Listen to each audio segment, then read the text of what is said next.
Agada. Mbijan aganya. Albaka. Mbaka important. Yo, nga transfer la sto. Ya transfer la. Ha, code nyingi. Okay. Korsa. Nsila ID soto. Sa soto. Sorry. Agada. Mbijan bro. Albaka. Mbaka. Bara alla service o tariya. Mbare ki janna nun kunu bara tariya. Jannom yona forest de bureau. Gambia tonkon na no mbali ya bere. Birim koyna fo kato. Bari si kodo kino kato ni fo bolong blabe to. 56 branches mola sota Gambia jam. Ha? Gambia kono ani Gambia bantala bankol. Nko kodo kiya bere. Kodo sifa fo falindiro fo nyaadi lafta même na kodi to poto nin kodi maraw. Jannom number 1 di nyonta.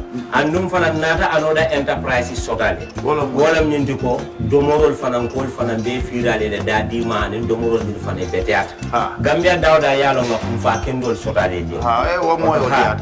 Apelenta ni waka ni lafta nyelen kendol e binaji. Yalo bu kanyi la ko la baraka ba. Yalo ndel chosano lo. Abaraka.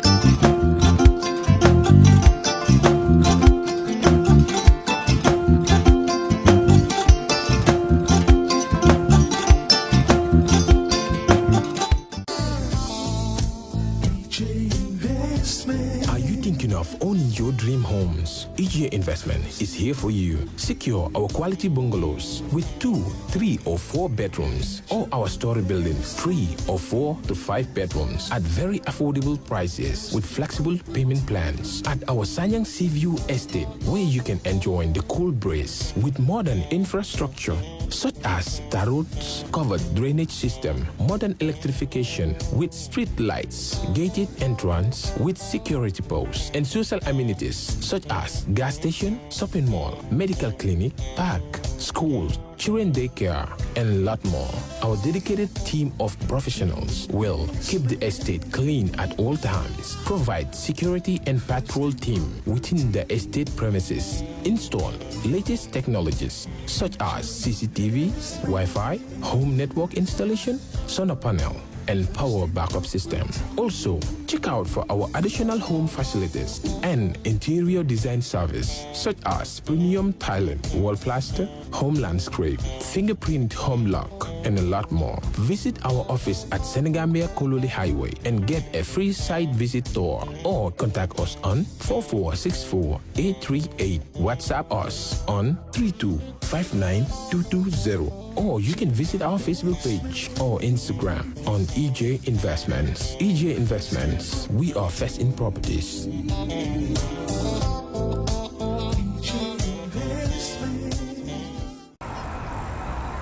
When we touch down, better broke down.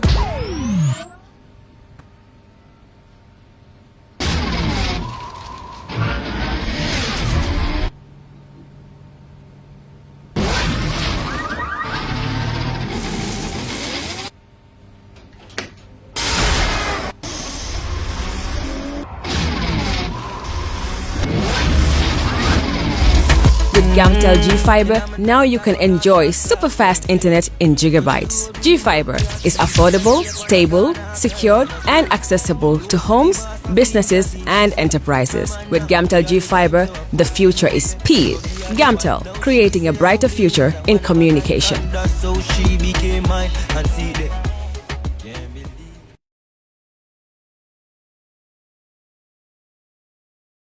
All right. Honey, did you remind him that the last time he sent the money, it was not enough to buy all the provisions? Oh, sorry, I forgot to tell him. Are you guys talking about money transfer to buy provisions? Yes. But Don't you know about Baluwo? Baluwo? What is Baluwo?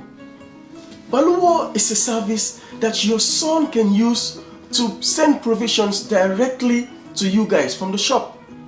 And you don't have to worry about the exchange rate. Tell me how Baluwo works. It's very simple. Just log on to baluwo.com and shop, or download the app on your phone. You can shop on the website or using the app to buy online basic products for your family and friends. With Baluwo, you decide what your money is spent on. Your money, your choice. Buy online products for your family and friends in the Gambia, Senegal, Nigeria or Mali. Baluwo, better than sending money.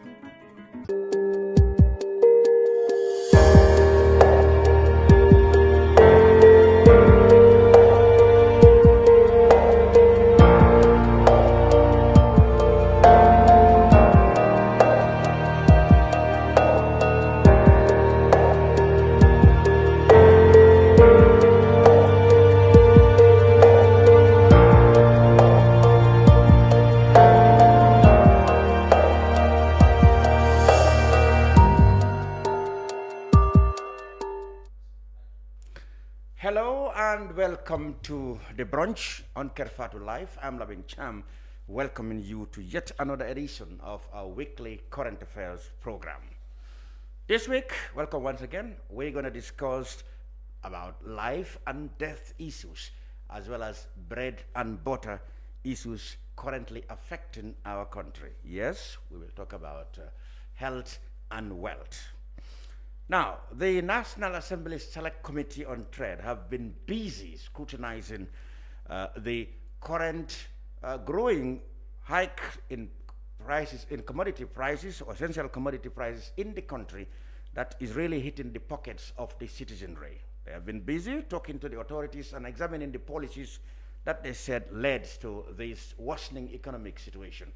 We will have a member of the committee to tell us what they've been doing and what the government policies are that they believe should be scrapped so that we get back to where we were.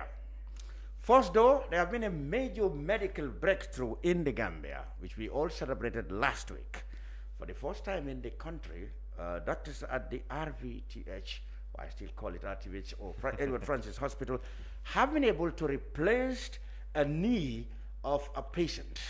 Well, we will talk about that, major breakthrough, like I said, and other matters currently happening at the hospital, and in general medical matters as we go through this pandemic. With me in the studio is Dr. Kebba Marenah, the man who masterminded that major breakthrough. But first, Doctor, I want us to start by you introducing yourself. A lot of people, including our viewers, I'm sure, want to know who is this Dr. Marenah. So let's take this opportunity now to tell Gambians who is Dr. Marenah. Thank you, Lamin, for the introduction. Thank you for having me on the show. Thank you. Welcome. So yes, as you said, I'm Dr. Kebba Marenah. I'm an orthopedic surgeon. That's a surgeon who deals with bones. And joints. And I'm also currently the head of surgery at Edward Francis Small Teaching Hospital. Mm-hmm. Where do you come from? So I'm a native originally from Nyamina Kudang. I grew up in Fajara. I went to school in Marina. Okay. Until the age of 16. So in 1998, I then left to the UK, where I did my sixth form in boarding school. Okay. And then I proceeded to go to medical school in London, at Imperial College London, which I did for 6 years, graduating in 2006. At that time, there was no medical school in Gambia at the time that I was leaving. I think the first one started in 99 or so. So I graduated in 2006, and then I did my training in and around London, and then trained to be an orthopedic surgeon, which in the UK takes about 10 years sometimes. So you spent a good 10 years in there? I was in the UK for 20 years in total. From 98 to 2000? From 1998 to 2018. So in August of 2018, I moved back home and started working. That was the first time you returned to the country? Yes, for full time. To stay full time? To stay full time, yes. Why didn't you come earlier? Was it the length of your course, or maybe the general situation in the country at the time? So I think it was coincidence that the situation changed and my coming home. Okay. I knew that I wanted to come home, but I wanted to come home as a specialist. Okay. I could have come home at any point during my career, but I wanted to finish my training, be comfortable in what I was able to do, and then come back and know that I can better serve that way. Okay. Now, when you returned, what did you find on the ground? Nobody, or was there none or little in your field of study? At the time, I was the first one, first Gambian one, I should say, because we do have this partnership with Cuba, of course. So we had some Cuban orthopedic surgeons in the country. I mean, it wasn't a sudden move. I didn't just jump one day and come home. I think as far back as the latter part of 2016, 2017, I started coming more frequently. Every 3 months, I would come, I would do a little bit of work in the department, see the deficiencies, see what was needed, and try and get some. I managed to do some fundraising, got drills, helped with certain things, equipment, so that when I came, I didn't start at zero. Because really, we were almost at zero in terms of what we were doing in terms of orthopedics at that time. So I had to bring it up slightly, at least so that my coming back wouldn't be so much of a shock. So When I came back, it was in a reasonable state, but then still, from then, we've managed to do a lot more improvements and come a long way from where we were. Now, how big, or let's say how developed is the unit now in the hospital? So we now have 2 Gambian orthopedic surgeons, myself and a Dr. Mariam Juf. Okay. We have some doctors that we're also training, young Gambian doctors that we're training. And then we still have 2 Cuban doctors working with us. So it's a fairly big unit. When I came, we were doing maybe operating twice a week, maybe 5-10 patients a week or so. Now we have 2 theaters, which we managed to renovate. We're working 5-6 days a week in terms of operations, and we're easily doing 20-30 cases a week. Now, what are the problems you encounter every day in terms of bones? Like other doctors may see people with fever, with malaria and other things, but where do your patients, what normally happens to them? Is it accidents or bone diseases of one thing or the other? What kind of patients come there? So we have 2 kinds. We have what we call the emergencies, which are our trauma patients. Yes. And those, the majority, are by far car accidents. We have the falls from height, we have season like mango season that we're in now. Yeah, children falling from mango especially trees. Especially falling from mango trees, yes. Yes. So the majority of our time is taken by looking after these patients with fractures and accidents and injuries from that. We have the other side, which are the patients who come with the joint pains, back pain, knee pain, hip pain, that kind of thing, shoulder pain. Especially the elderly. The elderly. The frequent complainers, oh, my back. Yes. And there's a lot more that we can be doing for these. You also have the children, the ones who have deformed legs or problems. Yeah. And again, we'd like to do a lot more of these, but so much of our time is spent with fractures. And we could have 2 more theaters and we still won't have enough space to deal with all our patients. So we really need to expand more. Even though we've expanded already, we need to expand where we're doing more to be able to cater for all these people. So, like you highlighted, this means that there is a lot of work to be done, whether in terms of sensitization or something like that for maybe it's drivers or people who do climbing, or people actually who are looking after young ones, that there should now be a clarion call that, look, just as we have frequency of malaria and this thing, we also have problems, people breaking their bones due to one thing or the other. What do you think should be done, in terms of what you see every day to avoid it? This kind of I think it's advocacy, it's knowing the problem, because if we look at the last 12 months, I don't know the statistics for malaria or TB, but even if we look at the main things that we've talked about, COVID and maybe maternal deaths, deaths from road traffic accidents is almost double both of those put together. What of them, yeah? If you might even be able to add malaria and TB, and we still have more deaths from accidents from those. But we don't give it the attention it deserves. In terms of the treatment even, empowering those of us that need to treat them, and also trying to see how we can stop them and prevent them. So I think we need to put more time, effort, money into looking at these things. Both sides, stopping it and also how we manage them when they come to us. Yeah. All right, let's talk about bone replacement. Well, in my layman's view, this could mean actually replacing the bad or broken bone with another. In science, in most places, this is not actually a human bone. It's an implanted something. Yes. So can you explain this? When you said you have successfully replaced a knee, which everybody in the Gambia is so happy, internationally, in fact, celebrated it. Now, does this mean there is a spare part, so to speak, of a human bone that you replaced? Or these are implants, so it could be plastic or it could be something that can function just as the one you removed. Can you explain? I wish I had brought it with me to show, but essentially what we've done is over years, people have studied what our joints look like, and they've recreated them with metal and plastic. So what we do is you just remove the part that is damaged, and it's almost like putting a cap. Like if you chip your tooth, for example, they can put a cap on the tooth to make it look normal. Yes. It's the same kind of thing we do. We put a cap on both sides of the bone so that when they're moving, they move smoothly. It's like replacing the ball joint of a car. A ball joint of a car. But then, of course, you have lubrication in that.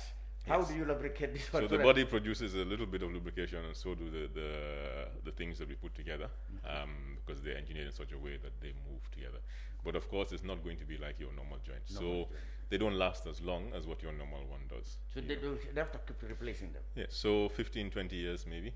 Oh, but that's quite a long time. It's still a long time. It's a lifetime. But it does depend when you put them, because we're seeing patients younger and younger who need to have these things. You know, I have patients as young as 14 with a damaged hip who needs a hip replacement. So, you know, a patient like that is going to need to have maybe 3-4 surgeries in their lifetime.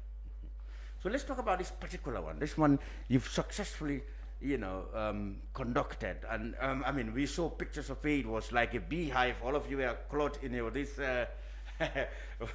whatever thing. So how long did it take you? The surgery took, I think, just over 2 hours. But there's a lot that goes on behind the scenes and around it that's more than just the surgery. It's a whole team performance. It's like you cannot do this thing as an individual. No, I know. It takes a well-oiled team, fully functioning team to make the whole thing work. From the nurses who look after the patient before they come, the ones in the theater, all the staff that are required, and then afterwards we need physiotherapists as well to help the patient rehabilitate. So it's a big team performance. Really. But on the actual day of the surgery, how did it go? The day of the surgery, I mean, it's say for me, it's I wouldn't say it's a routine thing, but it's an operation I've done many times, you know, 50, 60 times in the past. But it's the first time doing it with a new team, and the majority of them hadn't done one before. A few had seen it. I was lucky that one of the doctors I was working with, Dr. Kerr, who has done it before. He's also training in Russia, so it was good to have him there to also help. It takes longer when you're having to train people at the same time as trying to do it. But of course, the next time we do it, now that they've all seen it, it'll be quicker, it'll be more efficient. Yeah, I was coming there. The long term, now that this has been done, I mean, I was going to ask, how do you think on a sustainable basis we will be able in our hospital to be able to deal with these things, replacing bones and etc., so that people, because in the past we had people have to travel, you know, for maybe continents to have them replaced. So this is one thing I'm very passionate about. It's the investment. So the main drawback for stopping these things from happening is money. Because even though the patient doesn't have to pay much for the operation, the actual implants that we put inside they have to buy, and it costs for the knee about $110,000. Oh, that's quite a so lot. they have to. But it sounds like a lot. But if you look at it in dollars, it's $2,000 or so. If you send one patient abroad to even where it's India or Turkey, which most people go these days from government, you're looking at $15,000-$20,000. So you can airfares and everything, even more than that sometimes. So you can treat 10 patients here. Yeah, that's right. And if from you think from that amount, and what you think about is also we are teaching people as we're doing it. Exactly. If somebody goes abroad and has their knee and comes back, nobody in Gambia has learned anything. Nobody has learned anything. With this one operation we've done, you saw the people in theater, they've all learned and seen how it can be done. So we couldn't do more. We're teaching the people around us. So the more of these we can do here, it just means that it will keep progressing. We'll be able to do more because people now know how to do it and now see how to do it. Exactly. Now, how is the patient doing after the operation? I mean, everybody celebrated this. How is he doing? We didn't know whether he was a she or a he. It's a she. It's a she. Of course, we have the patient confidentiality, so we try and keep some of these things confidential. But it's a she. She's roughly in her 70s. She's doing well. Fantastic. She's walking on the wards. She's just, of course, being a little bit careful. Yes. But she's doing well. She's in good spirits. I'm told the other day she was saying that we should also give her commission. So how long has she been struggling with this problem? Maybe? She's had it for many years, maybe at least 20 years. Both knees. So we've done one first. Oh, you're going to work on the other one? The other one, I said to her after the operation, will you come back? She said, definitely. She'll be back for the next side. Okay. This is fantastic. Now, let's talk about it generally. This unit you talk about, now when you came, how it was and now it goes to now. And given the frequency of this kind of cases, you mentioned that there should be investments. If you have your way, how expanded or equipped would you like this unit to be? If I have my way, we would have our own separate center. We would have an orthopedic center, a trauma center. Because even managing with the accidents, as it is, we are overwhelmed at the FSTH. Sometimes an accident comes, we don't even have space to put them, we treat them on the floor. That's the reality of where we are. So we have to expand. We need to have a unit. For example, you have a building or a block of your own. Yes. Equipped with theater and everything. Yes, equipped. And that cannot be possible at the hospital right now. At the hospital right now, I mean, the hospital was built many years ago. Many years and I think it's reached almost the limit of its expansion. There's hardly any space to expand reasonably anymore. It's long overdue now. The expansion is long overdue. Yes. Okay. So let's talk about the science involved. Do we have this the medical school now that we have it? Yes, we have the medical school. We have and dealing with bones too. We teach them. One of the things that is new that we've started in the last 2 years is what we call a residency. So in the past, any doctor who wants to specialize, they had to go outside the country because you have to be certified by a body at the end of it. And we were not recognized in the Gambia for that. Oh, so far. So now we have what we call accreditation from the West African College of Surgeons to train in Gambia. We haven't reached the second part of that where we can train like orthopedic surgeons or others, but we're hoping to do that soon so that doctors won't have to go outside. We'll have enough doctors here that we can start training them here, and in 5, 6, 7 years we'll end up producing our own local specialists. Okay, what fantastic. Now, doctor, all this is happening in the middle of a pandemic, which of course you cannot really avoid to be involved in. It shows one thing, that despite the fact that everybody is overwhelmed by COVID and other things, certain areas such as yours are functioning well. We always say this in the medical side, that COVID, the pandemic is there and we can't forget about it. We have to manage it. But the other things don't stop. People are still dying from the things they were dying from before COVID. And we have to continue treating them. And there has to be a balance in terms of how we spread resources. We have a limited number of nurses, we have a limited number of doctors, limited number of resources. Of course, there's some more funds with COVID. But how do we spread those things so we don't deprive one side? If we put everybody in COVID, the other side will suffer. Put everybody on the other side, COVID suffers. So it's a balance, and it's not an easy one, but we have to see how we make it work. Oh, okay. That's interesting. Now, let's talk about a little bit about the other areas in the hospital. Well, we have just covered your area and other things. Another area is admission. I mean, a lot of times we have people said we're waiting for beds, we're waiting for this thing and that. How are you coping with that? I mean, it's a struggle. Things continue to come through the door, and we're not able to really expand in terms of our capacity much more. The beds are very often full, and patients come and you can't get a bed. So, I mean, it's very difficult to see how we mitigate for that. Absolutely. We do need more doctors and nurses. We need to really equip what we call the rural centers. Because EFSTH is what we call a tertiary referral. Anything complicated, they will send to us. So, if someone comes to Bansang and they can be told doctors were not involved in this. Oh, and they are the most important. This was a ministry level so this is issue. Going to pockets of permanent secretaries or maybe not so much. I mean, I think there's some understanding that needs to be done. So, as a hospital doctor, I mean, you get paid a certain amount. It's maybe the lowest in the sub-region, but still, for Gambian standards, it is a reasonable, significant amount. Okay. So you can get a situation where somebody, for example, we say the minister leaves the hospital as a top consultant and goes to be Minister of Health, and his salary goes down.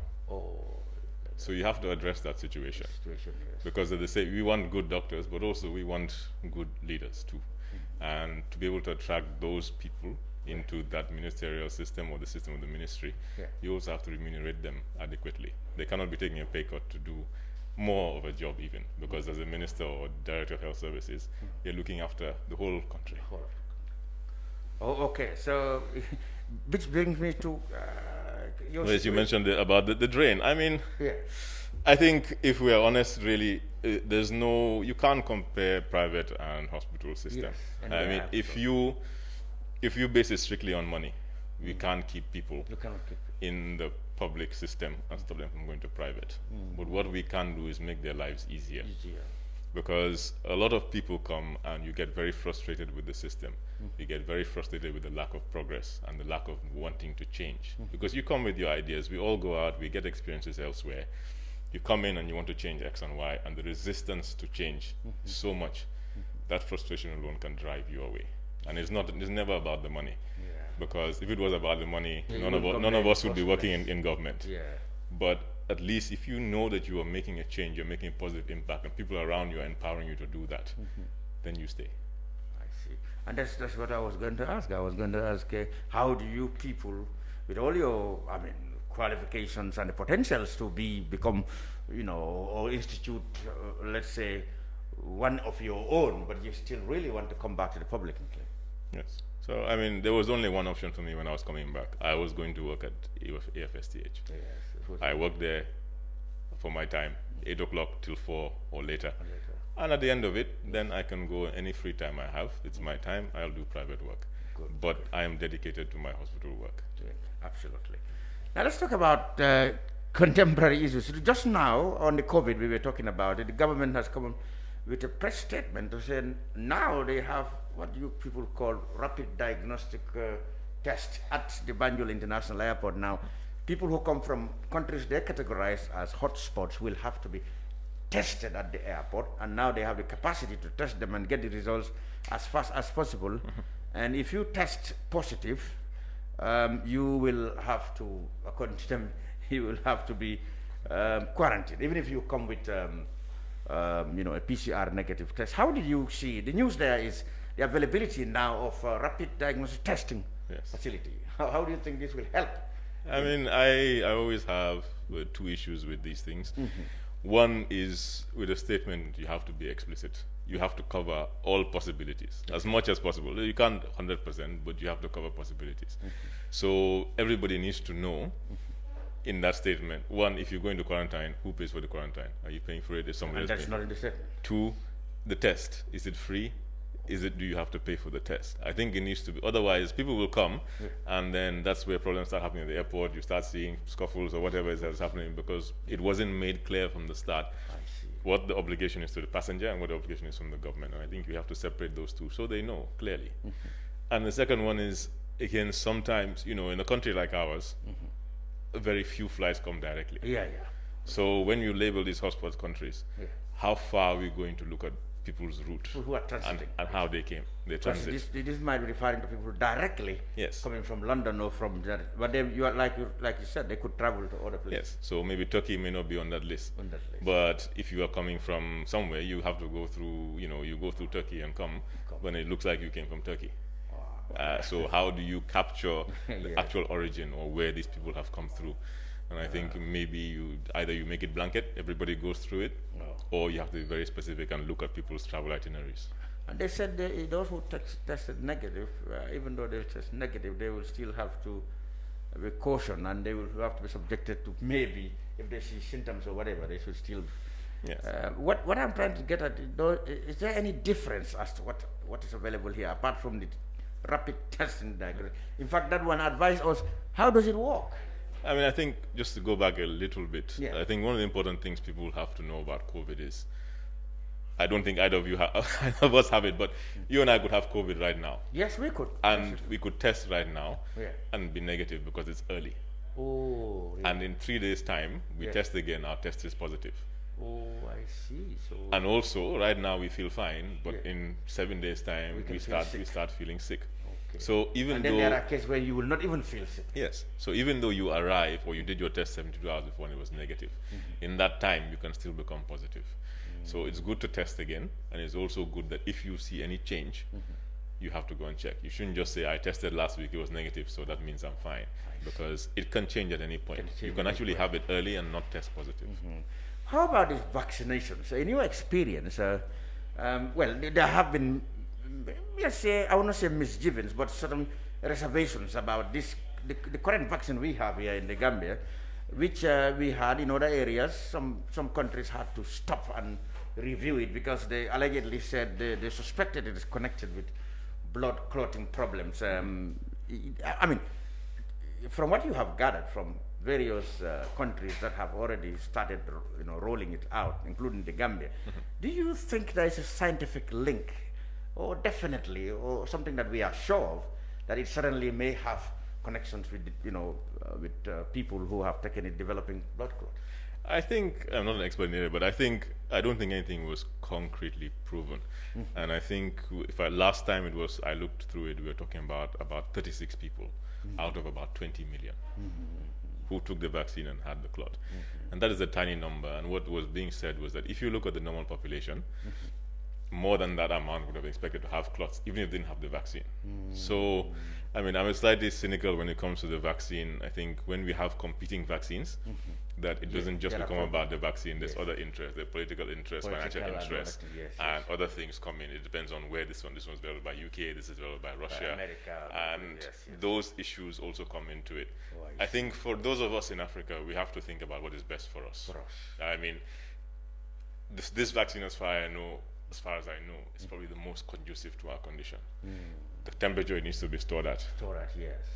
We can manage. It's okay, we can manage. When you start talking about vaccines that have to be stored at -70, and you need to get them to Basse, how realistic is that? Where can you get the vehicle and to get that? And when it get to Basse, where will you keep it? Yes, so we have to be realistic, and I think this maybe is the best for us. And also at the same time, we can't afford the other ones. Maybe as simple as that. We can't even afford the other ones. So what we can get through this COVAX program is what we have to take. But I think it's safe.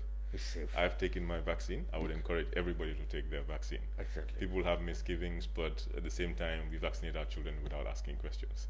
You know, we take. There are more benefits from taking it than whatever people are talking about. I think the conspiracy theories are a lot, especially around COVID, but I think you have to think about your safety and what do we have to lose. I think the vaccine is safe. It's not causing any deaths. And let's talk about the efficacy. You people might be familiar with that, or you may know more than that. I mean, it's said that let's say about 85% or so, this vaccine can prevent people who even have COVID from developing complications. That is proven. That is proven. And again, you know, sometimes if you're not a scientist, it's hard to understand some of these things. But viruses change so rapidly. Even the normal flu virus changes. In situations where in the UK, for example, we should take the flu vaccine every year. Every year they have to change the vaccine slightly. So even if today it was treating 85%, maybe there might be some what we call mutations in the vaccine. Which mean that there's a strain it cannot treat. That doesn't mean that the vaccine is failing. It just means maybe it needs to be updated. That's virus which maybe treats all the time. That's the trouble with this COVID. I mean, you keep changing. Yes. But again, we can protect ourselves to a certain amount. You know, even if it's protective against 80%, is that not worth it? That's absolutely. I think, and for me, it's worth it to prevent. The young people maybe we think about ourselves too much. I could catch it and there's no problem, but I have an elderly father at home. Who may have underlying conditions. I protect myself, I protect him, I protect any elderly person or any person with underlying conditions around me. That's the way you have to think about it. Think about the people you're protecting, not just yourself. Oh, wow.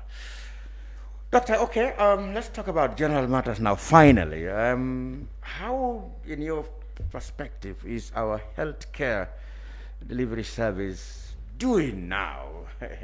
You know, pre-pandemic and during the pandemic, and what is the lookout, do you think? I think there have been improvements. Our health service was reasonable. It had a decline over many years to the point where it was, and it needed what we call resuscitation almost. That's how bad it was.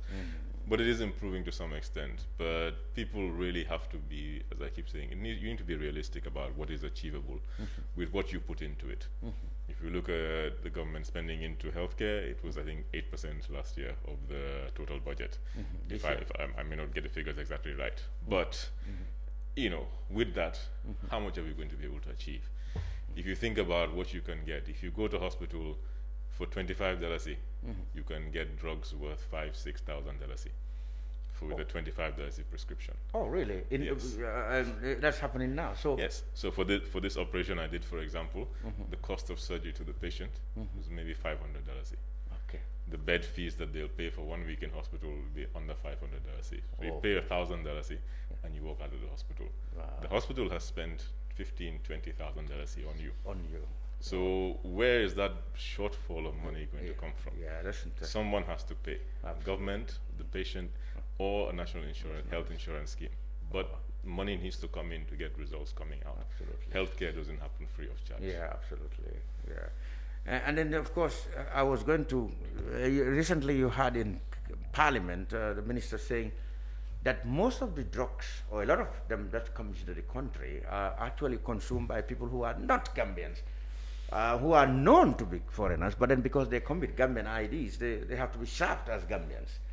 How do you think, in your perspective, opinion, this can be addressed? Because if we are importing a lot of drugs for our Gambian, for our population, and we see that it's been taken away by people who are not catered for. I think we have to strengthen. I think that will be further than healthcare. Immigration. Yeah, that will be immigration as well. Immigration and all but that. I don't know the exact numbers, but there are. It does. So happen. 25% of our drugs is people. As I've just explained you the scenario. For this page, let me just go back to my patient. If they came to hospital in Senegal, they would not enter a theater without having bought all of their things: bandages, saline, the fluid, everything. They have a packet on. They have a basket on their bed. If they come to theater without that, they do not enter the theater. Now, a Senegalese person knows that if I go to Gambia, it's free. I see. They will talk to me afterwards and say, "Can you pay?" I've had a patient that I treated recently. We did a fairly expensive operation for a fracture, and at the end he said, "I'm from Guinea." He said, "Can you pay?" He said, "I don't have any money." So, what do you do at the end of that?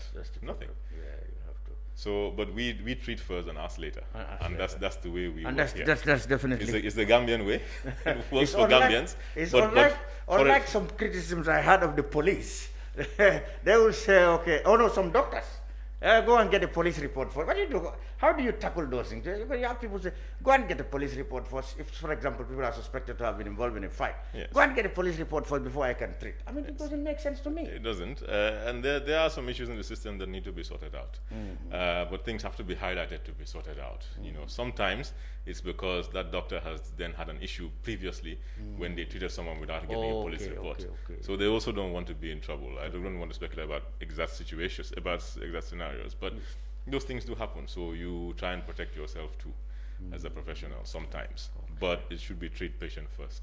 That's the way we are supposed to work. Absolutely. Save life first and then ask questions. Yes. Dr. Kebba Marenah, head of surgery and specialist in bone diseases. I don't know how to pronounce that medical name for it. Orthopaedic. Orthopaedics. There you go. Thank you very much for coming on the brunch live on Kerr, Fatou, and sharing your very, very, very knowledgeable insights with our viewers. We will, of course, open invitation to you all the time. I hope you have time to come at any point in time. Thank you very much for coming on the brunch. Thank you very much for having me. And it was a good chat. Congratulations for the breakthrough, the pioneering role you have played in this. Everybody is proud of you, Gambians here and abroad. We celebrated you definitely and the success that was achieved last week. So we will be back on the brunch to talk about bread and butter matters, because the National Assembly, like you said, have been busy trying to find out from government and scrutinizing the recent policies that they believe have led to the hike in prices of basic commodities. I will have a parliamentarian who will take us through to those topics later when we come back. We'll be back after this break. We live in a day and age where technology is creating a world without borders, filled with unlimited potential to improve the lives of the people around us. Innovarex Global Health ushers in a new way of leveling the playing field with increased access to quality healthcare services delivered at your doorstep. Our qualified professionals are equipped with state-of-the-art point-of-care testing technology to conduct tests such as kidney function, liver function, electrolyte tests, body composition, hemoglobin, A1C, and many more services with the highest efficiency in delivering results. The addition to our flagship Wellness on Wheels, more fondly known as WOW Delivery Service, brings the entire clinical experience full circle. IGH has remained committed to creating the future of healthcare delivery Gone are the days of sending loved ones outside the country for basic medical services. Innovarex Global Health offers a new peace of mind and takes pride in delivering the quality of care we all deserve. Hello and welcome back to the brunch on Kerr Fatou Live. I'm Lavin Cham, and this week, like I said, we were dealing with life and death issues as well as bread and butter. Now we have had Dr. Marenah on that major breakthrough when he and his team in Banjul were able to replace a knee, for a patient for the first time in the Gambia. I'm sure that will really be good news, and we hope that trend continues. Now, the National Assembly, particularly the Select Committee on Trade, have been busy trying to find out what has led to the current hike in prices of basic commodities. And they also were scrutinizing government policies that they believe might have led to this hike in prices. They were supposed to have summoned the minister, and also there was a report by the Gambia Competition Committee which also highlighted some of the issues that might have led to these price hikes, and highlighted, of course, what should be done in order to put the prices back to where people can afford it. So I'm joining the studio by Honorable Billay Tunkara, is the National Assembly member for Kantora and a key member of this select committee. Mr. Honorable Tunkara, welcome to the brunch. Thank you very much, Mr. Lamincham. Good.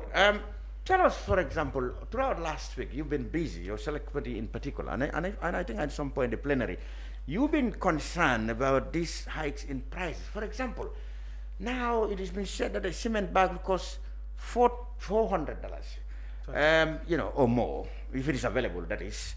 Rice, the Saddam, which I like most, is over 1,800 or 1,900. Even the ordinary ones, the American rice, maybe 1,000, well over 1,000 now. Right. Onions, people who go to the market will tell you what used to be $10 yesterday is now 25. So, and it is growing.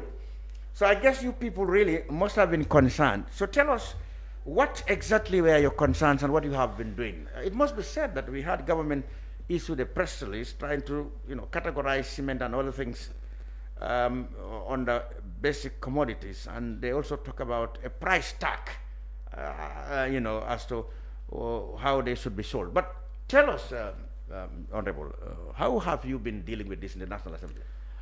Thank you very much for that wonderful question.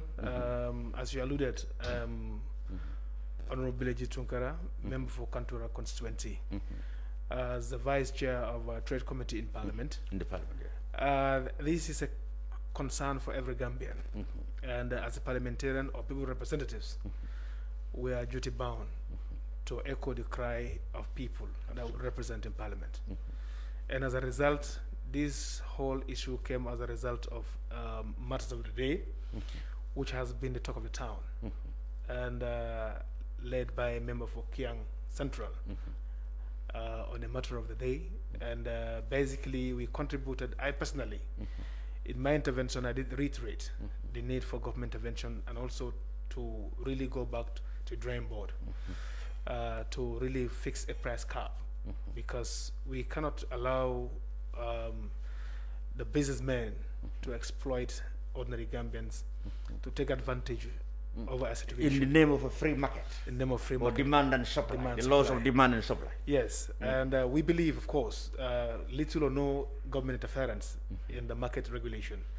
But of course, it is also incumbent upon government to make sure that, they stand for the citizens not to be exploited. Because there are several acts of parliament. For instance, the Essential Commodity Act 2015, of course, and also the Gambia Consumer Protection Act 2014. And these are very, very essential acts that protect consumers and consumer rights. And that is why we did it necessary to summon the minister and grant leave of parliament to allow us to sit during session. And of course, which was moved by Nomadi member Yakuma Jaite, move a motion for the speaker to grant us leave. Did he ever come? Was he able to come, the minister? No, I'm coming to that. Okay, all right. Yeah. So when the leave was granted, and our committee did meet to draft and write a letter to someone, the minister. And unfortunately, we were told that he's away, he's out of country. Oh, okay. But however, he was ably represented by the minister, the deputy secretary, permanent secretary, and the permanent secretaries. Oh, okay. And we also equally did necessary to also call upon the implementing bodies of the Gambia Consumer Protection Commission, that is GCCPC, yes, as the sole implementers of this particular act, to come and also give us a market survey, exactly, a market analysis, and the trend in which price has been escalating. So in our engagement with them, we've seen that there is a price hike, and with no justification. And even though the negotiation with the business fraternity was that for them at the level of their factories, it is not much difference. But the middlemen who normally come to take these orders from them normally increase the price, and the end consumer pays the price. Absolutely. So therefore, we discourage that there are regulations that discourage such. Okay. And the act is also very explicit, for the minister to take necessary decision to make sure that these things are controlled. Key among them, if you allow me, I will do some citation as well. First of all, the cement does not really fall under essential commodity. No, essential commodity. Yes, commodity. Is that not what they are trying to do now? Yes, but then of course, essential commodity, if we should go by definition, it says that essential commodity means any of the following classes of commodities. Foodstuff include rice, sugar, flour, edible oil, milk, tomato paste, onions, tomato, blah blah, etc. Exactly. But that does not withstand also non-foodstuffs can be declared by the minister. The minister have the reserve rights. Okay. As far as this act is concerned, to declare any commodity as essential. And looking, in the current situation, it does manifest the need for the minister to come out gazetted and then declare cement as an essential which is commodity. what I think this press statement seem to be addressing. Yes, which we will read later. Yeah, that is why section 7 is the additional powers of minister. The minister may, in order published in the gazette, declare any goods to be essential commodity for the purpose of this act. So nothing stopped him from actually, taking those reserve and you rights. told him powers. this about yes, that nothing stopped your minister to go extra mile to put any other non-food item as an essential commodity. Because what happened is essential items just enlightened me. Essential foods, I mean, they have the powers to say it has to be sold this way. Yeah. Okay. So essential commodities, perception-wise, is either like food that we consume. But it has, essential to you might not be essential to somebody else. Somebody sees exactly. Everybody will agree that it is. Yes. So, but then also we try to also call upon the GCPC to really work on the consumer protection rights, because the Gambia Consumer Protection Act 2014 did give them the powers to make sure that they stop anybody taking advantage.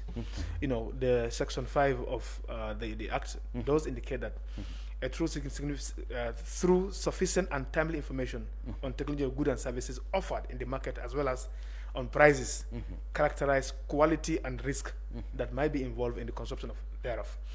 And equally also, it also went further to discourage hoarding. And hoarding is hoarding, having things and keeping them and looking for a better price. Exactly. So it does discourage that. It's the unfair trade practices. It also went further, in section 11 clause K, making false and misleading statement for the fact of concerning the reason for existing or amount of a price reduction.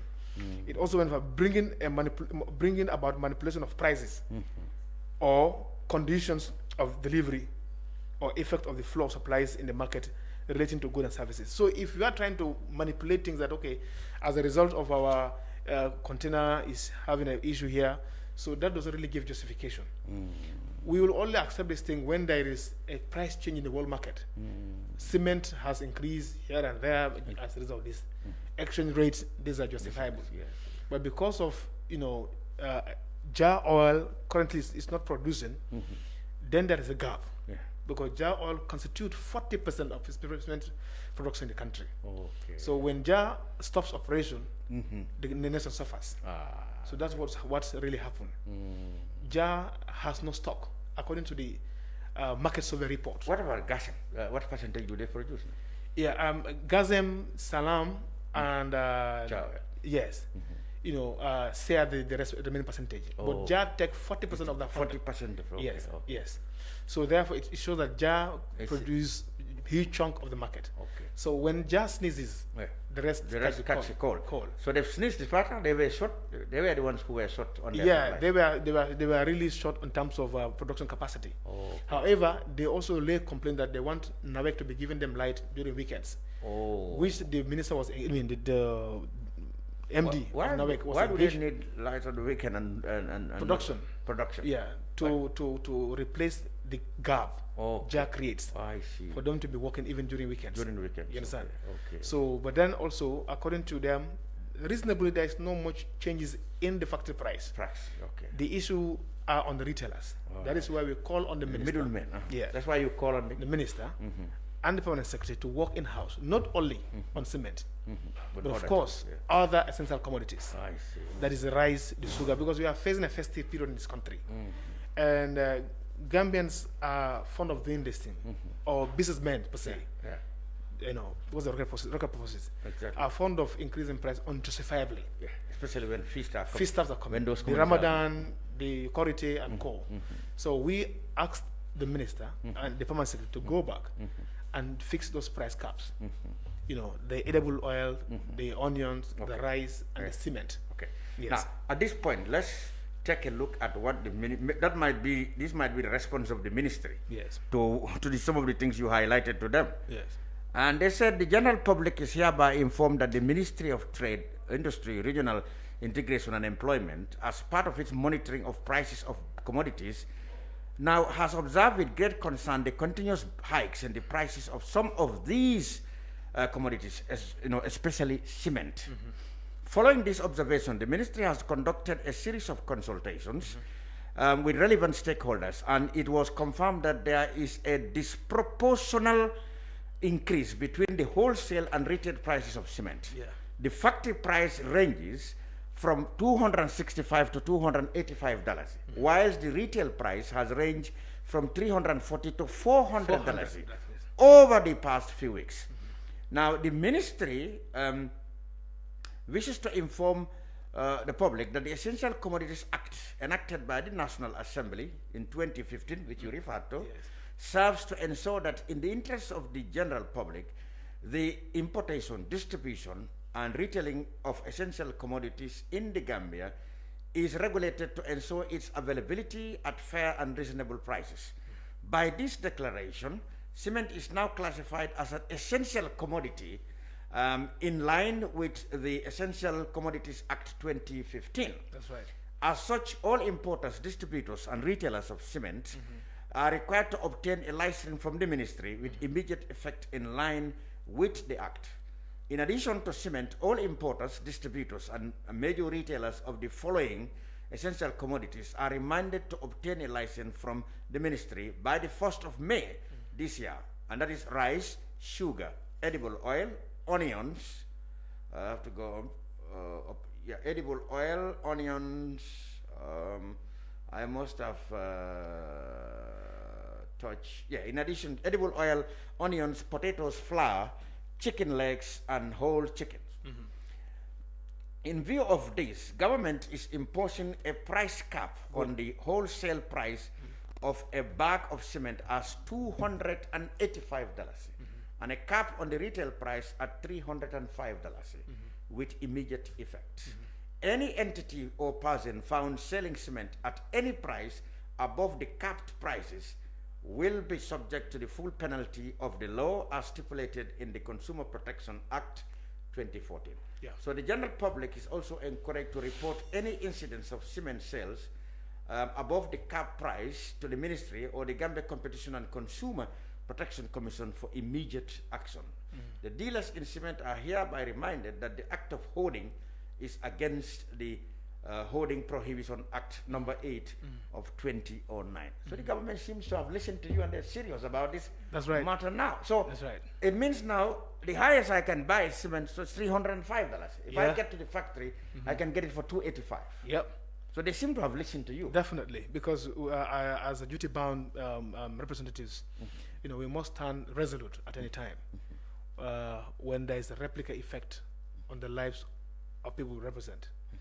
You know, we cannot only leave government to do that, because that's why there's a cry, in fact, in terms of regulations now, to be now subjected to parliamentary approval, because they cannot just go and sit with the government or the executive just to arrange things. It has to pass through legislative arm of government. And we are very happy that the ministry listened to us, and this was triggered as a result of our engagement, and we also shown them necessary legal framework that we rely on to make sure that these things are done. And even though we even try to argue furthermore that the price caps should be around the age of a range of 290 to 295. Yeah, but then I think it's reasonably justifiable. Yeah, 305. If you want, you can get at the factory at 285. If you can go there. You can go there. Yeah. Also, if you go to the at your corner and get it for 305. 345. Fantastic. Yeah. Now there were other issues raised in Parliament about which I would like you to enlighten us about. Is a certain 300 or how many 100% increase in container fees. What do you mean by this? Well, these for me personally, because we were past the 2021 budget. We have not seen any tax increment. I stand to be corrected. Yeah, okay. You understand? So basically, charges that are incurred on container might be the handling fee, the scanning fee, and of course of recent, this GMA, Gambia Maritime Administration also put a levy, and which Parliament is really Where do this all come from? Exactly. So that's why when Parliament does not have the exclusive right to be looking at these regulations, you know, they tend to do the things. Government can always come with and currently even PM, there's a pump price of fuel has increased. So I got in the rumors exactly in the grapevine. Exactly. So all these things, you know, it's ideal for if it they to be sit controlled by Parliament. Yeah, to sit with the National Assembly, you know, to come to the drawing board and then look at things, you know, jointly. Rather than you know doing it on their own. Because if this Gambia Maritime Administration levy you're talking about, which has increased fees for containers, to 375, if this is supposed to be, exactly. What are people? How are you going to sell them? Exactly. So people might think that Parliament has passed, you know, a budget that is so tax for increment in taxes. And actually, it's not the case. Exactly. Whereas these are regulations that the parastatals normally use to increase on these charges. And of course, we plan as a committee on trade to invite them very soon, and then also take it up with them and see how best we could compromise this situation as well. Because this is going to lead to another escalation of exactly. If in those containers are basic commodities, where do you stand again? Exactly. So at the end of the day, if we should allow this thing to go, the duty bearers would be on the citizen, the poor citizen. They will pay the price. So it will be meaningless to talk about these things when actually they are out. So that is why when it comes to the knowledge of Parliament, our committee particularly, who is of course responsible under Section 109 of the Constitution to serve as an oversight body of the Ministry of Trade, will invite them and the ministry, of course, joint meeting to discuss this issue and see how best we could address it accordingly. Oh, fantastic. Yeah. All right, let's talk about other issues. This may have come into the plenary. That is the election bill. So far, we had queries about some National Assembly members saying that the provision which states that attestation should be left to the Alkalolu and the Sefolu, if you like, the chiefs and alcaldes, you know, is not enough to ensure transparency. That there could be a suggestion like, you know, the community selecting a few other elders to join them, sure that you know, people who are going to be attested, you know, would definitely be people who are actually born in the Gambia, so that we don't have to rely on Alcalo or Sefo, who may have dubious or other intentions. Yeah. So this you have not concluded, I'm sure, on the debate on it. But these things you highlighted actually caught the attention of the people. Yeah. What's your personal perception of that? Yeah, thank you very much. It has been alluded by so many members of parliament that the letter of attestation given by alcalos and the chiefs need to be aided, to be assisted by, let's say, 5 people, elderly people in the community, to help in the process. I believe members who made a submission, they are of the view how we can ensure transparency in the entire process. That might, I'm just saying, might be their perception as well. That when it's now an all-inclusive thing, anybody they recommend becomes a joint decision, not a decision of the alcalo.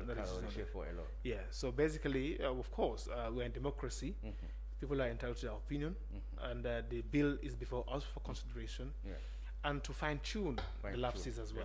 So basically, it's a concern of now, how popular is this concern among parliamentarians? Yeah, it's been alluded by so many of them. Yes, and I think it might be given prominence. Yeah, at the end of the day. However, of course, in our engagement with the authorities in concern of the bill, they might also give a justification that might change the position of parliament. So it depends, because of course we need to also understand that the local authorities, they are conferred with some degree of powers. Particularly in the case of a SEFO, a chief, for example, a chief who comes from Sukuta, and you want this chief to give attestation to somebody from Tujereng, who, you know, and the chief doesn't know Tujereng. How authentic would that? Yeah, so those are some of the backings that Parliament can put forward. Because, like, if you look at West Coast here, you have about 3 constituencies sharing one chief. That is the Yundum constituency, All Yundum constituency. You have the Busumbala constituency, and you have the Sanementran constituency as well. You know, and by matter of fact, you know, this should be, each constituency must be represented by a chief. But you have only one chief. That's only in one chief in the Commonwealth. Yes, it is in Sukuta. So basically, it might become a very tough job for the chief, and might really overwhelm him. Who reside, who's a resident, I mean, who is the citizen. It's absolutely not possible for him to know. Exactly. Even so, Sukuta, he may not know all corners of Sukuta. Exactly. So it's only just ease the job and ensure transparency. But we are looking for the policy decision here is to really ensure transparency. Yes. And that's the purpose of it. Not political. How soon is the election bill going to be concluded? Or? Well, Parliament has adjourned. I think you know that. Of course. Yes, we've adjourned Sanadai, and we sit quarterly. So maybe it will be another, even July or? Yes, somewhere at the end. Before the election, certainly. Parliament will convene for election. So currently, our committee, I am a member of the committee on local government, which is directly under our purview. But of course, there has been a motion that was moved to make it a joint committee, because there are some human rights provisions in the election bill. So we need to be assisted by the human rights committee to come and look at holistically or inclusively, so that we can, at the end of the day, any recommendations laid by plenary, could be a true reflection of the desire of Parliament. But however, of course, as I told you also, the decision of Parliament members might be also sifted if there is strong backing behind this provision by the mover. Of course, that is the minister. It may bring with some justification. Yes. Wow. It may be difficult to justify. Anyway. I'm sure you people will really have a. But then what I want to really allude at that the chiefs are local authorities established by an act of Parliament, a constitution, and they should be given the trust, they should be given the respect according to them. They also have their clans. They have people who are really assist them in the job, not only them. People should know that the chief can't do it alone. He has some people. But then when you have chiefs or alcalolu publicly identifying themselves with a political party, then you question whether they will carry out the mandate, as enshrined by the Constitution or empowered by you people. So that's where the question is. Yes. Not so. Yeah, but then of course you can also what is really important is that not to meddle the official executive duty with politics. But of course, my viewpoint is that you cannot also deprive them of their constitutional right. Section 25. They can be sympathizers. But they Section shouldn't use their office. Section 25 B and C does give them exclusive right to associate, to participate. Every Gambian has a right. They are Gambians as well. But my concern is going to in a rally or a GDC rally. and the execution of their function, of course. That one can be, frank and say that these are constitutional powers conferred in you. So in that execution, you shouldn't wear a political lens in taking decision. Those are some of the things that could be. Yeah, but then such as the things such as you people are doing, trying to change or amend the powers when it comes to electoral matters, which really require them to be impartial. Yes. So these checks and balances you are doing in terms of amendment to this bill will help. Definitely. Making them impartial in those Definitely. Yeah. As I told you, the rationale behind the members' submission Yeah. is to ensure transparency. Yeah, that's right. At the end of the day, that might be the move. That might be. Yeah. And that's popular. Okay. Honorable Billay Tunkara of Kantora and a member of the Select Committee on Trade and plus other things. I think employment, regional something, all there. But trade has stuff. Regional integration trade, and core, all those things. You deal with a lot of jobs. Sure. Thank you very much for coming welcome. on the brunch on Kerr Fatou Live to talk about these issues. And of course, we had the updates from the ministry, which now says that cement has been categorized as a basic commodity, and you can get it. Essential commodity. Yes. You can get it now at either 285 at the factory or 305 at your local shop. And if you find anybody selling it more than that, please report. You have a right to report that person to the authorities. Yeah. Thank you very much, Honorable Tunkara. Thank you so much. And that's about it in the brunch on Kerr Fatou Live this week. I'm Lamin Cham. We thank you all until we come back next week. Goodbye. Thank you, Lamin.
In communication, connectivity is everything. We ensure that the links never sleep.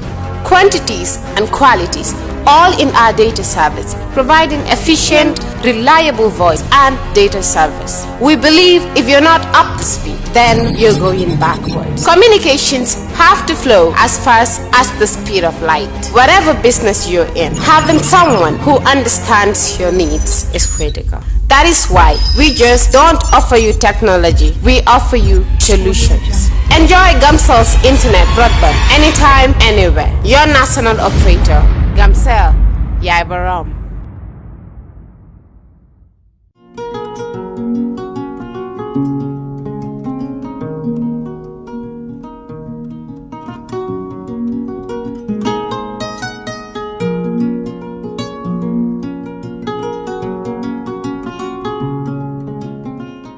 For all your pastry, bakery, and quality food, CK Restaurant is the only place to be. We do catering for birthdays, weddings, and all related services. We have all kinds of local foods, American, European, and even beyond.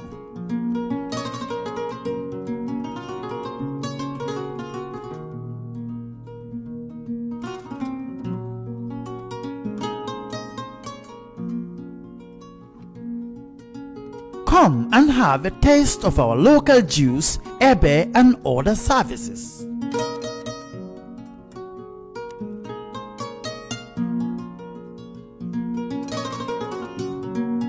At CK Restaurant, customer satisfaction is our priority. We live in a day and age where technology is creating a world without borders, filled with unlimited potential to improve the lives of the people around us. Innovarex Global Health ushers in a new way of leveling the playing field with increased access to quality healthcare services delivered at your doorstep. Our qualified professionals are equipped with state-of-the-art point-of-care testing technology to conduct tests such as kidney function, liver function, electrolyte tests, body composition, hemoglobin, A1C, and many more services with the highest efficiency in delivering results.